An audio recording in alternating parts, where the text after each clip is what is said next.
ये सत्य नहीं हो सकता। भरत, सुग्रीव और हनुमान एक साथ पराजित हो गए। जी महाराज। यज्ञ का अश्व अभी तक मुनि कुमारों के पास ही है। जी महाराज।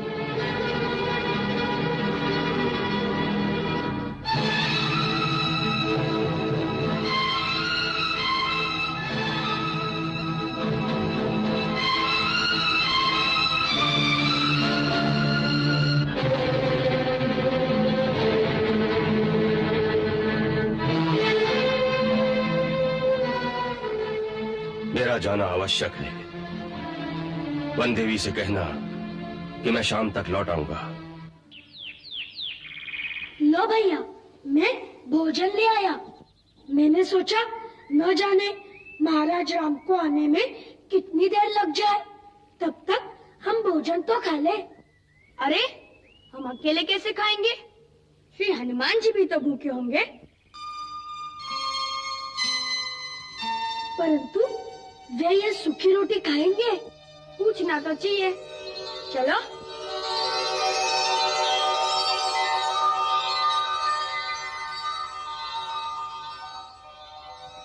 हे महावीर हनुमान, आप तो महाराज सुग्रीव के महामंत्री हैं। किष्किंधा के राजमहलों में सुंदर और स्वादिष्ट भोजन खाने की आदत होगी, परंतु हम तो ठहरे वनवासी और ब्रह्मचारी। हमारे पास तो ये सूखी रोटी है, उसे से आपकी सेवा कर सकते हैं।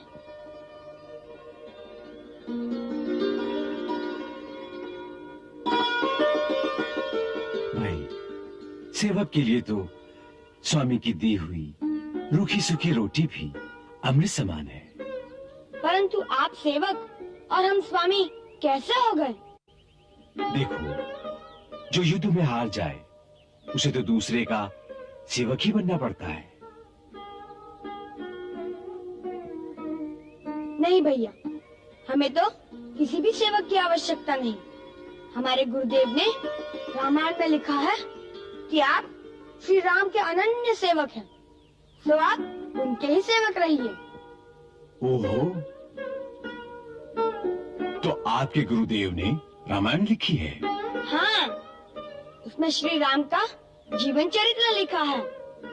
आपकी कथा भी उसमें आती है। अच्छा। हाँ, आपकी अनन्य भक्ति और सेवा के कारण हमें आपका चरित्र बहुत अच्छा लगा।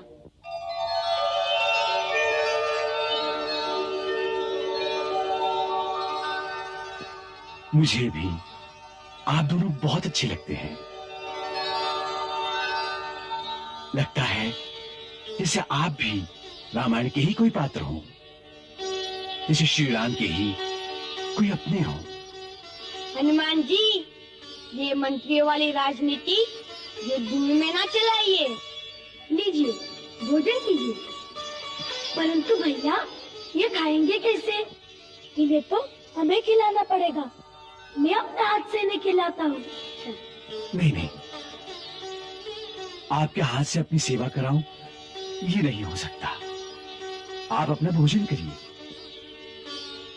एक प्राणी हमारे सामने भूखा हो और हम भोजन कर ले, ये क्षात्र धर्म तो क्या मानव धर्म के भी विरुद्ध है, पाप है। लव, इनके हाथ खोल दो। भैया, लेकिन इनके हाथ खोल देंगे तो? नहीं नहीं, ये वीर पुरुष है। हाथ खोलने पर भी ये उसका अनुचित लाभ नहीं उठाएंगे।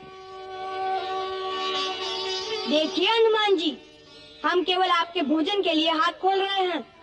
हमें वचन दीजिए कि आपके हाथ खोलने पर भी आप चुपचाप हमारे बंदी बनकर यहाँ बैठे रहेंगे।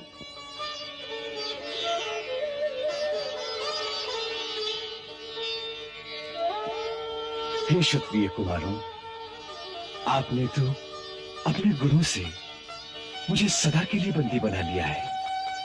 मैं आपके माता पिता को प्रणाम करता हूँ।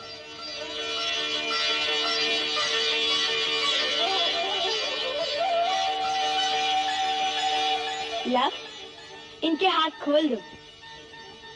अच्छा भैया।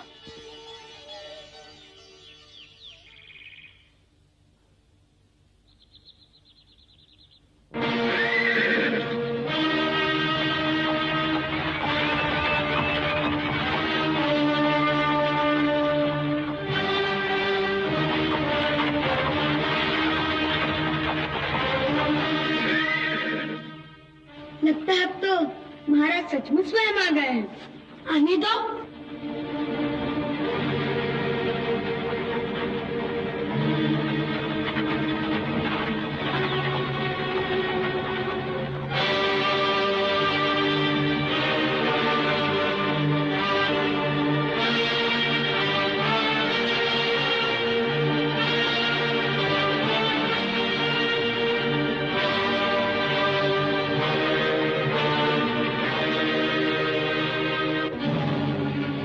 हमारी सेना की ये दशा। वीरभद्र, विश्वास नहीं होता कि केवल 2 छोटे मुनि कुमारों ने अयोध्या की चतुरंगिनी सेना का यह हाल कर दिया है। परंतु ये सत्य है महाराज। बड़े अचरज की बात है। ये कोई साधारण मानव नहीं कर सकता। महाराज, मुझे तो वो साधारण भी नहीं लगते और मानव भी नहीं लगते। मुझे तो वो 2 छोटे छोटे देवता लगते हैं जिन्हें देखकर प्रणाम करने को मन होता है। अवश्य कुछ ऐसा ही हो सकता है, अन्यथा लक्ष्मण, भरत, हनुमान और सुग्रीव जैसे वीर इस प्रकार धराशायी न हो जाते। ये सारी बातें सुनकर हम भी उनके दर्शनों को लालायित हो रहे हैं।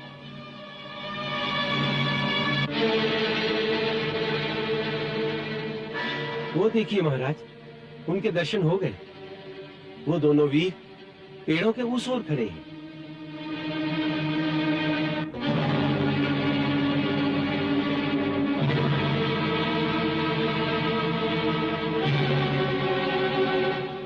भैया तैयार रहो, कहीं महाराज राम अचानक पीछे से आक्रमण न कर दे।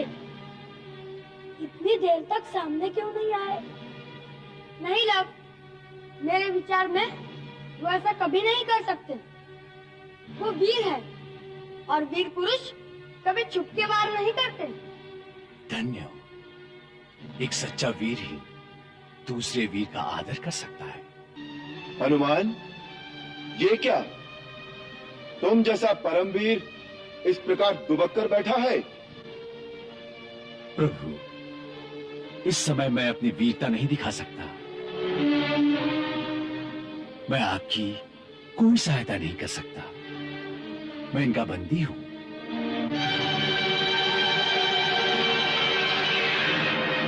ये तो इन्होंने दया करके मेरे हाथ पांव खोल दिए। मैंने इन्हें वचन दिया है कि मैं अपने खुले हाथों का प्रयोग केवल भोजन के लिए ही करूंगा। आप मुझे क्षमा कीजिए प्रभु।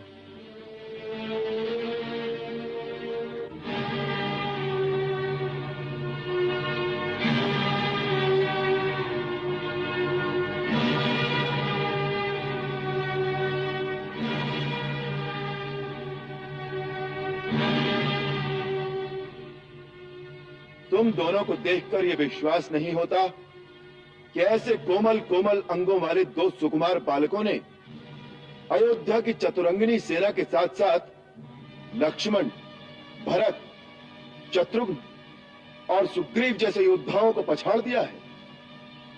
महाबली हनुमान को बंदी बनाकर बिठा रखा है। ये कैसे सत्य हो सकता है? वैसे तो सत्य स्वयं सिद्ध होता है महाराज। फिर भी यदि आपको प्रमाण की आवश्यकता है तो ये जीता जागता प्रमाण आपके सामने है। आपके परम भक्त वीर हनुमान हमारे सत्य की पुष्टि करेंगे।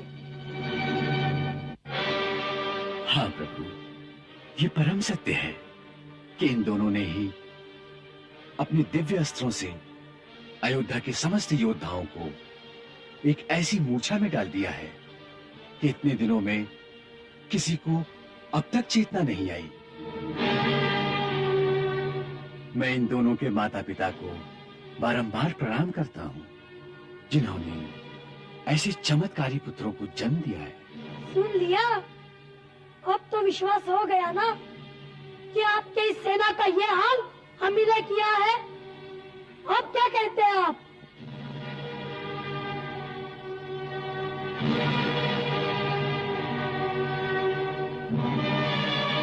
यह अश्वमेध यज्ञ का घोड़ा हमारे राज्य की चतुर्दिश वृद्धि का प्रतीक है। तुम कोई राजा या राजकुमार तो नहीं हो कि तुम्हें हमारी राज्य वृद्धि से ईर्ष्या हो? फिर तुमने किस लोभ से हमारे इस घोड़े को पकड़ा है? न हमें कोई लोभ है, न हमें किसी राज्य की लालसा है, न हमें आपकी राजवृद्धि से ईर्ष्या है। हमने तो इस घोड़े के मस्तक पर लिखी हुई चुनौती को पढ़कर इसे पकड़ा है। परंतु क्यों? तुम्हारा इस चुनौती से क्या संबंध? क्योंकि इस चुनौती में अहंकार की गंध है। उससे ऐसा लगता है कि आप यह समझते हैं कि सारे संसार में आपके सिवा न तो कोई क्षत्रिय है न वीर, और क्योंकि हम क्षत्रिय हैं, इस चुनौती का उत्तर देना हमारा धर्म हो जाता है। महाराज राम, आप क्षत्रिय धर्म को जानते ही होंगे। यदि कोई क्षत्रिय युद्ध की चुनौती सुनकर पीठ दिखाकर भाग जाए तो समझो ना तो उसने अपने माँ के दूध का ऋण चुकाया और ना अपने पिता के नाम की लाज रखी। कौन है तुम्हारे पिता? यदि हमसे जीत लेंगे तो उनके पास जाइएगा। अभी से उनका पता पूछने की क्या आवश्यकता है? पहले हमसे युद्ध करिए, हमसे।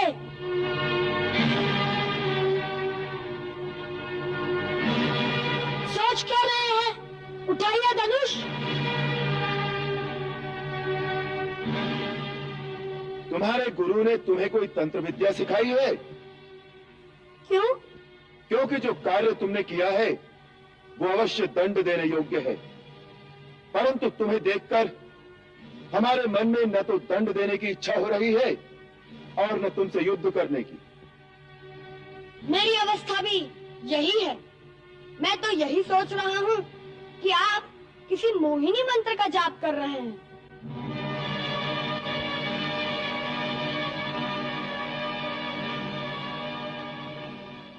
ये विधाता की विधि कैसी है कि दोनों ओर से धनुष उठाना कठिन हो गया है। महाराज राम, इस प्रकार ये मंत्र तंत्र का प्रयोग वीरों के लिए उचित नहीं है। यदि कर सकते हैं तो सच्चे क्षत्रिय की भांति हमें अस्त्र शस्त्र से पराजित करिए, भावना की मोहिनी डालकर नहीं। बालक, हम तुम्हारे सारे अपराध क्षमा कर देते हैं। ये यज्ञ का अश्व हमें लौटा दो, हम तुम्हें कोई दंड नहीं देंगे। युद्ध में हमें पराजित कीजिए और घोड़ा ले जाइए। और ये भी याद रखिए, घोड़ा लिए बिना चले गए तो समस्त विश्व में अपयश फैलेगा। बालक, हमें विवश मत करो। जब युद्ध भूमि में आ ही गए हैं महाराज, तो अब और कोई मार्ग नहीं बचा। एक ही मार्ग रह गया है। धनुष उठाइए।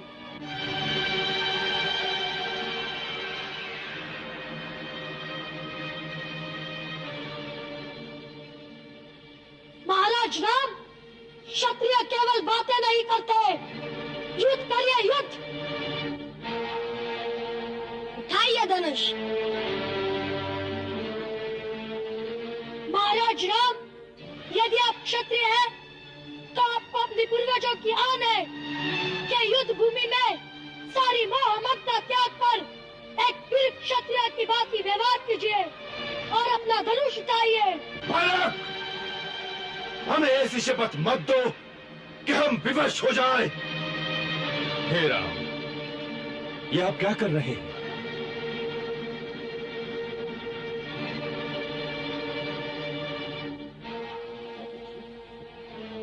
बालकों की बातों में आकर ये क्या अनर्थ कर रहे हैं आप?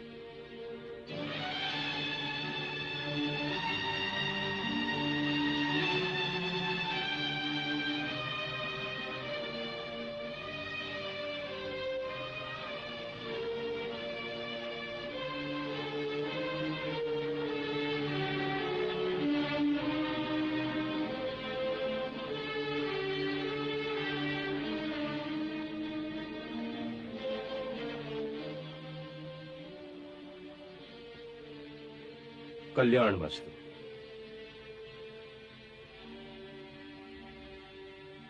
प्रभु, स्त्री, वृद्ध और बालक इन तीनों के जीवन की रक्षा का भार तो राजा पर ही होता है। अपराधी होने पर भी उन पर राजा का हाथ नहीं उठता। महर्षि, ये बालक बहुत हठी हैं।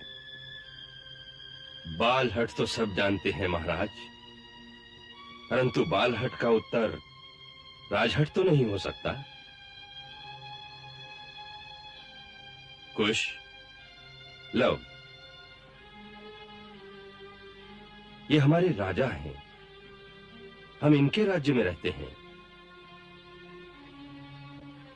राजा के सामने अस्त्र उठाना राजधर्म के अनुसार पाप है। आपने राजा की अवज्ञा की है। आपने राजा का घोड़ा क्यों पकड़ा? 2 कारणों से गुरुदेव।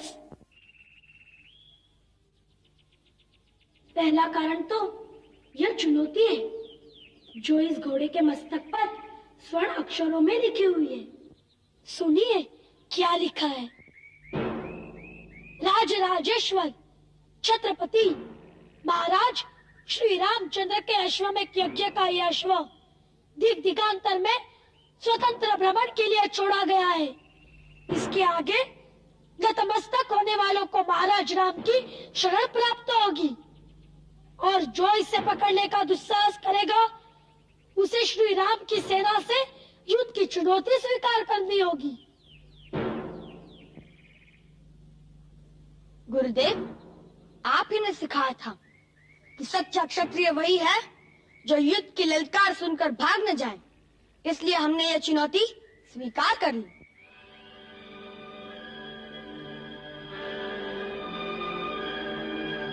और दूसरा कारण?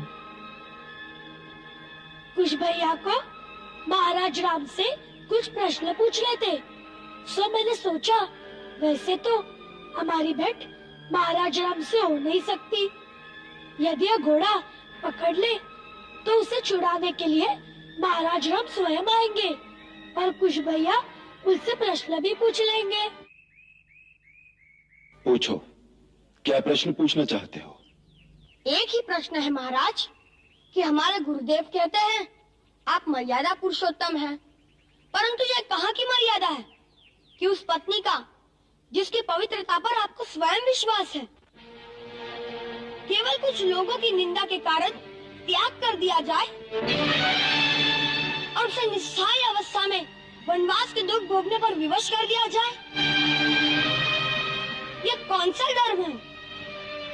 राजधर्म।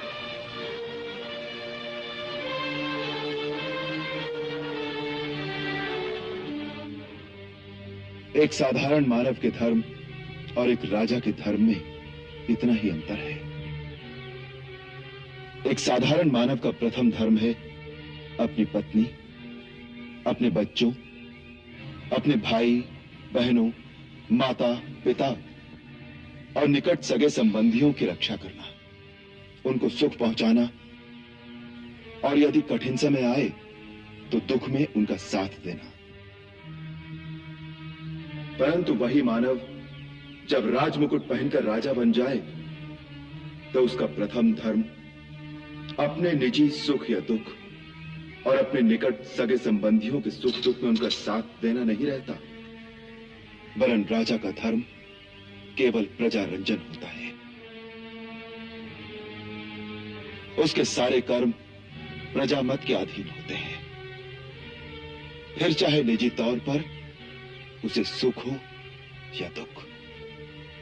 उसका कर्तव्य तो वही है जिससे प्रजा का कल्याण हो, प्रजा रंजन हो और जिसमें प्रजा का मत हो। यही उसका पहला धर्म भी है और यही उसका आखिरी धर्म भी है। इसे ही राजधर्म कहते हैं। तो इसका अर्थ ये है कि अन्याय आपने नहीं अयोध्या की प्रजा ने किया है।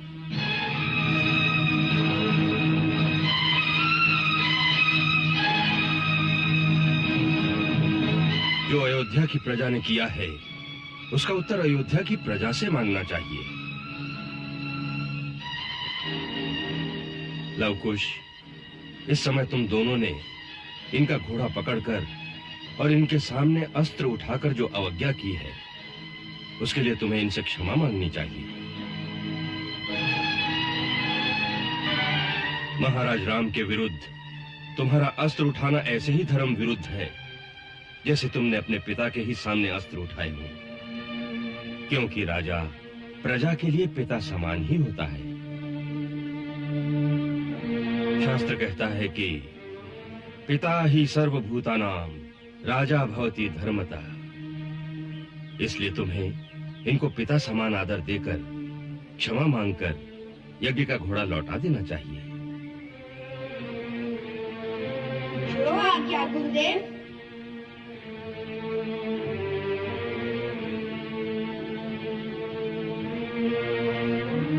महाराज, हम नक्षत्रोचित कर्तव्य समझकर भूल से आपकी जो अवज्ञा की है, उसके लिए हम आपसे क्षमा मांगते हैं।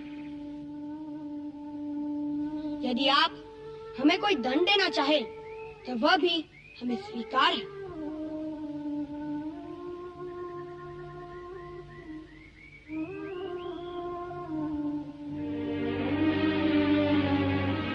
तुम दंड के अधिकारी नहीं हो बालक। तुम्हारे जैसे वीर, गुणी और ज्ञानी बालक जिस राजा के राज्य में हो, उसे उन पर गर्व करना चाहिए और पुरस्कार देना चाहिए।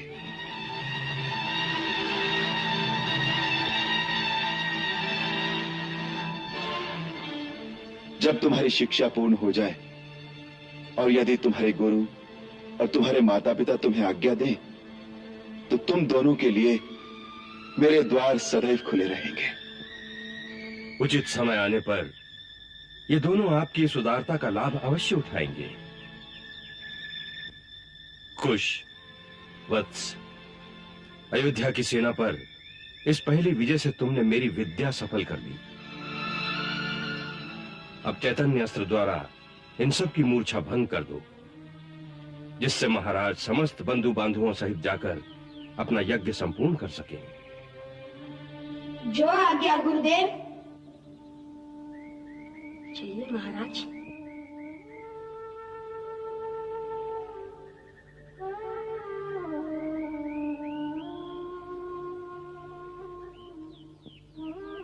हे पवन पुत्र, जी महर्षि। आप यज्ञ का अश्व ले जाइए। जो आज्ञा। महर्षि, एक शंका है। क्या? ये क्या लीला है? आपको आपकी इष्ट की शपथ है, मुझे सच सच बताइए, ये दोनों कौन हैं?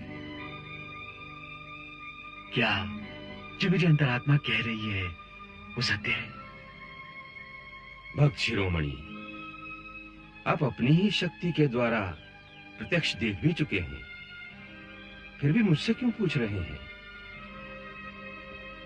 हे महावीर, भक्त की शक्ति तो भगवान से भी अधिक होती है। फिर भी मेरी एक प्रार्थना है कि अभी इस बात को गुप्त ही रहने दें।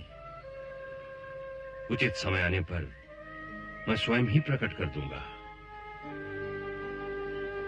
मैं देख रहा हूं, विधि का खेल बड़ा विचित्र होने वाला है, फिर भी उसे एक सुखद मोड़ देने की चेष्टा कर रहा हूं।